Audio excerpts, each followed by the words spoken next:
त्याला इथे कुरळे केस आहेत. सालं उलटं झालंय का?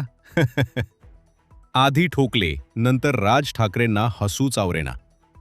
मुंबईतील दादर येथील पांढऱ्या पट्टीच्या वादावरून मनसे प्रमुख राज ठाकरे आणि जैन मुनी निलेश चंद्र यांच्यात शाब्दिक चकमक सुरू आहे. मनसेच्या मेळाव्यात राज ठाकरे पदाधिकाऱ्यांना मार्गदर्शन केले.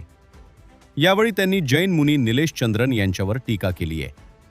जैन मुनींच्या कुरळ्या केसांवर बोलताना राज ठाकरेंना हसू अनावर झालं. राज ठाकरे नेमकं काय म्हणाले ते जाणून घेऊयात. आपल्या भाषणात पांढऱ्या पट्ट्या आणि जैन मुनींवर बोलताना राज ठाकरे म्हणाले की काही जैन चांगले काम करत असतील, पण एक जण कोण आहे भाजपचा, त्याला मुनी पण म्हणत नाहीत. कुरळ्या केसाची दाढी घेऊन फिरतो, त्याला इथे कुरळे केस आले. सालं उलटं झालं की काय सालं? तो म्हणतो आम्ही हातात बांगड्या नाही भरल्या. मराठी माणसाचं मनगट पाहिलंय का कधी? आम्हाला कोणता वाद नको, भांडण नको आहे. पण जर कोणी वाद उकरून काढणार असाल तर आम्ही रस्त्यावर उभे राहू.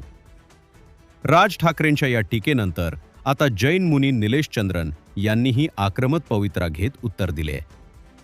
हा वाद केवळ व्होट बँकसाठी असून तुमच्या मनगटात किती दम आहे हे महाराष्ट्र ओळखतो.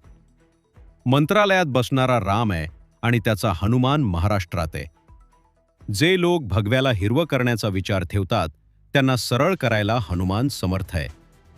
माझ्या समाजाला जिथे गरज पडेल तिथे मी लढायला तयार आहे, असं जैन मुनी यांनी म्हटलंय.